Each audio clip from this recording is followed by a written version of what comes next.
Little Women. 22. Pleasant Meadows.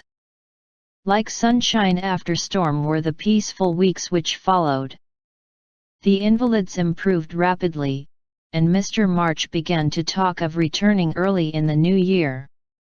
Beth was soon able to lie on the study sofa all day, amusing herself with the well-beloved cats, at first, and, in time, with dolls' sewing, which had fallen sadly behindhand.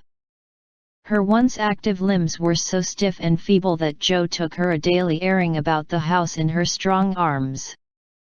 Meg cheerfully blackened and burnt her white hands cooking delicate messes for the dear, while Amy, a loyal slave of the ring, celebrated her return by giving away as many of her treasures as she could prevail on her sisters to accept. As Christmas approached, the usual mysteries began to haunt the house, and Joe frequently convulsed the family by proposing utterly impossible or magnificently absurd ceremonies, in honor of this unusually merry Christmas. Laurie was equally impracticable, and would have had bonfires, skyrockets, and triumphal arches, if he had had his own way. After many skirmishes and snubbings, the ambitious pair were considered effectually quenched, and went about with forlorn faces, which were rather belied by explosions of laughter when the two got together. Several days of unusually mild weather fitly ushered in a splendid Christmas day. Hannah felt in her bones that it was going to be an unusually fine day, and she proved herself a true prophetess, for everybody and everything seemed bound to produce a grand success.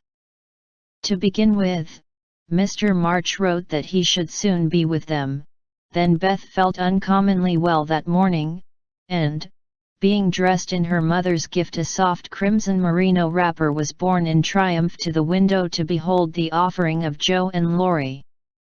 The unquenchables had done their best to be worthy of the name, for, like elves, they had worked by night, and conjured up a comical surprise.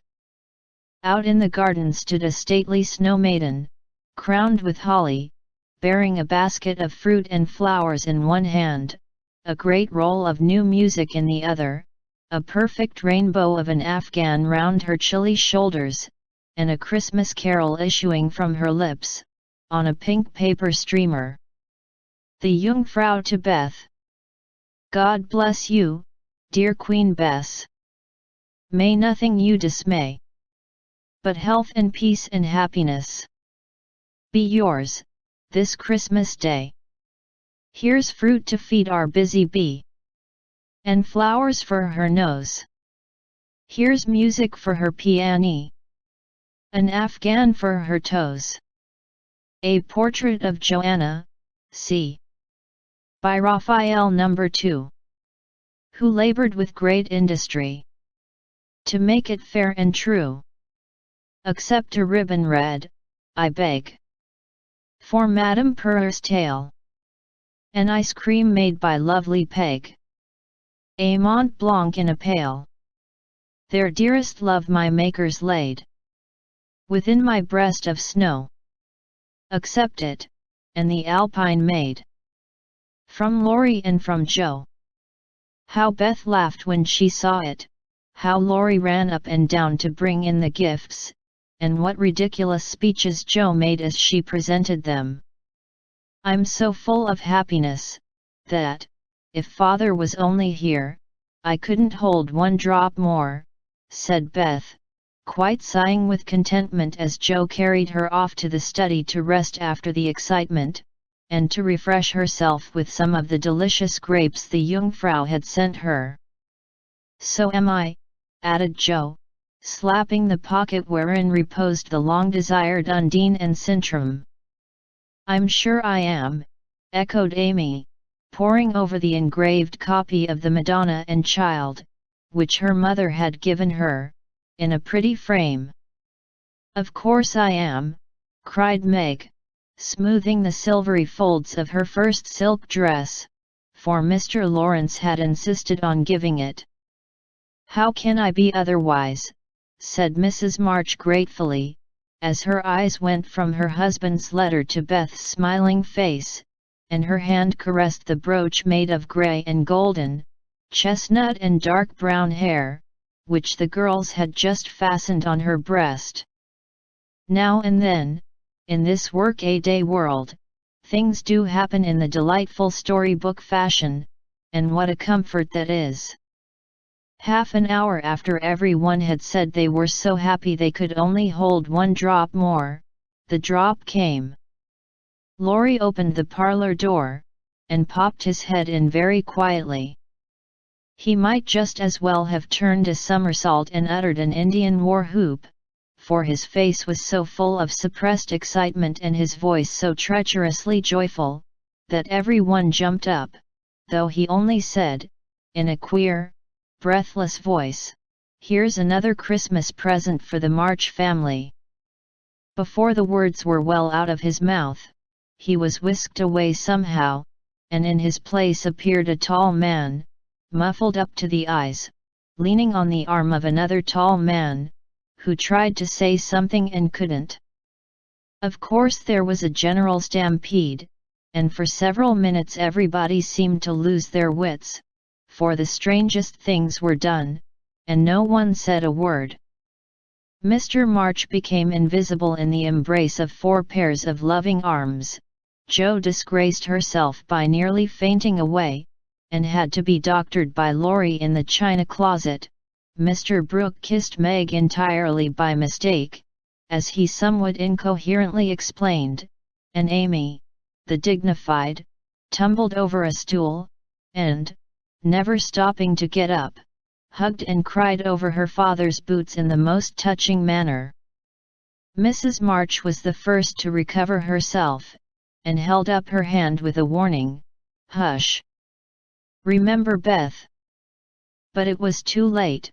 The study door flew open, the little red wrapper appeared on the threshold. Joy put strength into the feeble limbs and Beth ran straight into her father's arms. Never mind what happened just after that, for the full hearts overflowed, washing away the bitterness of the past, and leaving only the sweetness of the present. It was not at all romantic, but a hearty laugh set everybody straight again, for Hannah was discovered behind the door, sobbing over the fat turkey, which she had forgotten to put down when she rushed up from the kitchen.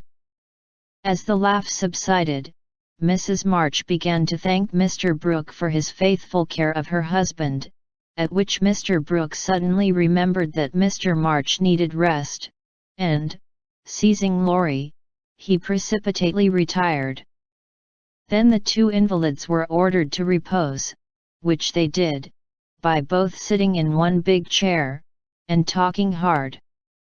Mr. March told how he had longed to surprise them, and how, when the fine weather came, he had been allowed by his doctor to take advantage of it, how devoted Brooke had been, and how he was altogether a most estimable and upright young man.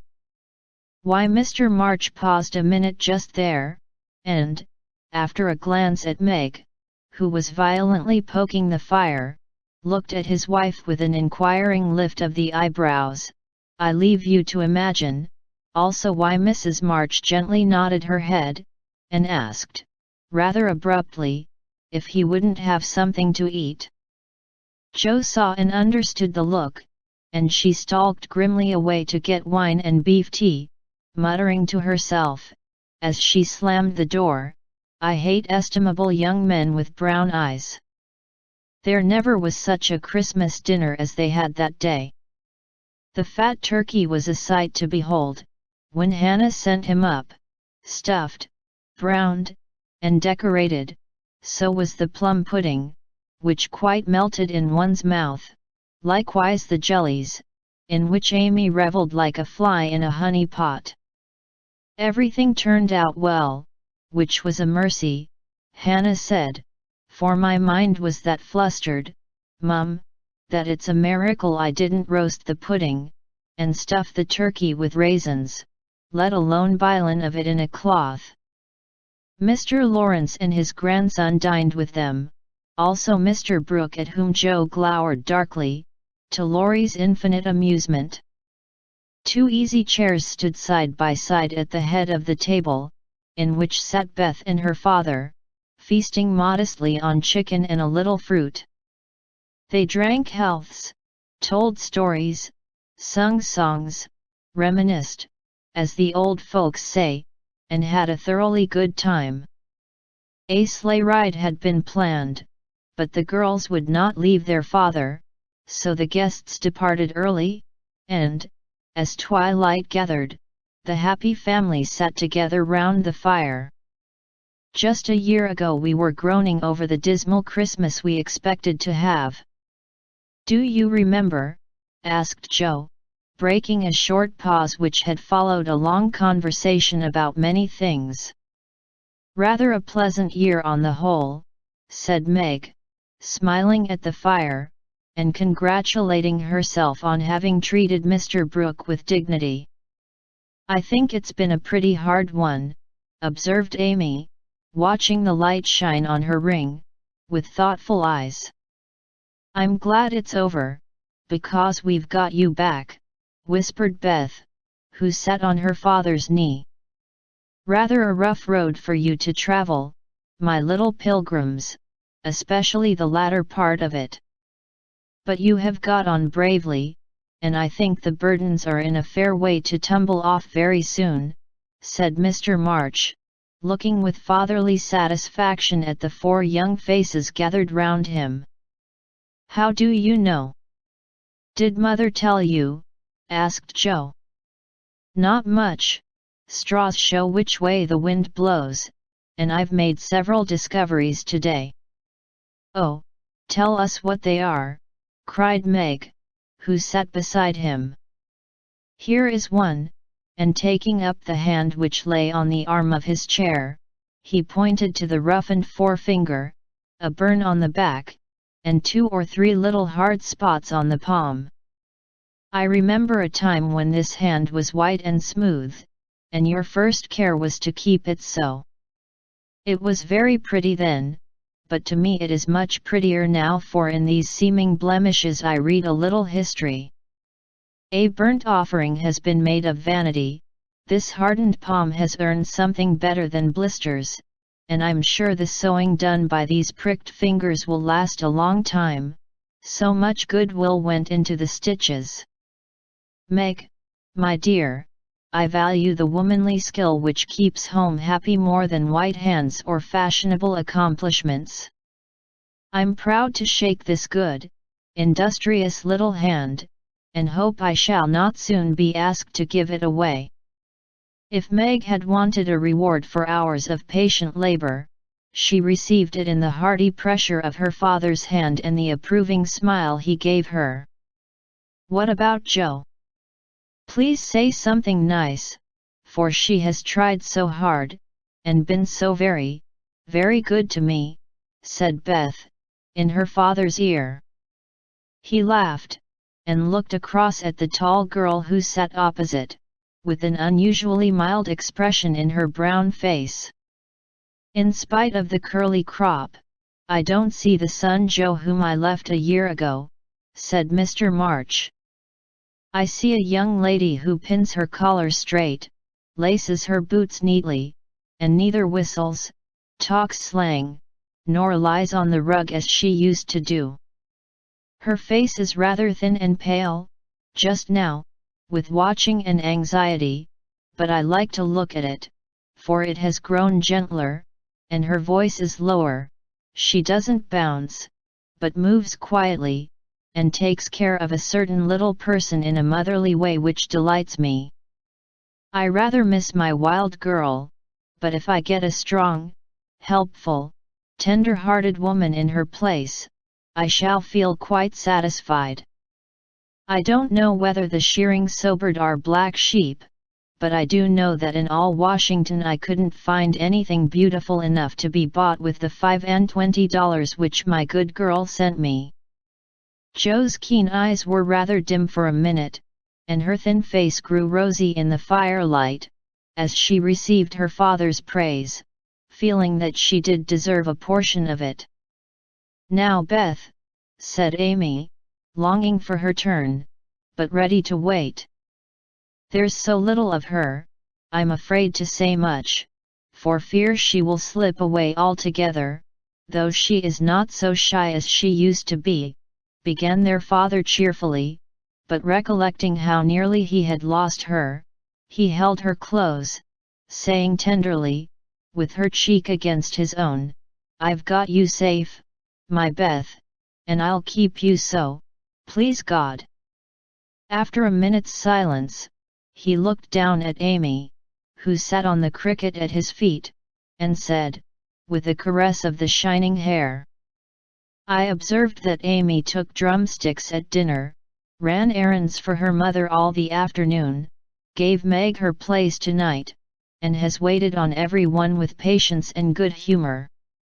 I also observe that she does not fret much nor look in the glass, and has not even mentioned a very pretty ring which she wears, so I conclude that she has learned to think of other people more and of herself less, and has decided to try and mold her character as carefully as she molds her little clay figures. I am glad of this, for though I should be very proud of a graceful statue made by her, I shall be infinitely prouder of a lovable daughter, with the talent for making life beautiful to herself and others. What are you thinking of, Beth? Asked Joe, when Amy had thanked her father and told about her ring. I read in Pilgrim's Progress today, how, after many troubles, Christian and Hopeful came to a pleasant green meadow, where lilies bloomed all the year round, and there they rested happily, as we do now, before they went on to their journey's end, answered Beth, adding, as she slipped out of her father's arms, and went slowly to the instrument, it's singing time now, and I want to be in my old place. I'll try to sing the song of the shepherd boy which the pilgrims heard. I made the music for father, because he likes the verses.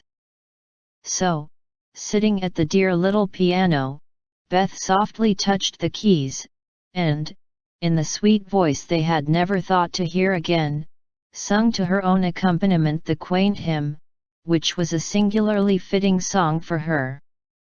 He that is down need fear no fall. He that is low no pride. He that is humble ever shall have God to be his guide. I am content with what I have, little be it or much. And, Lord, contentment still I crave, because thou savest such. Fullness to them a burden is, that go on pilgrimage. Here little, and hereafter bliss, is best from age to age.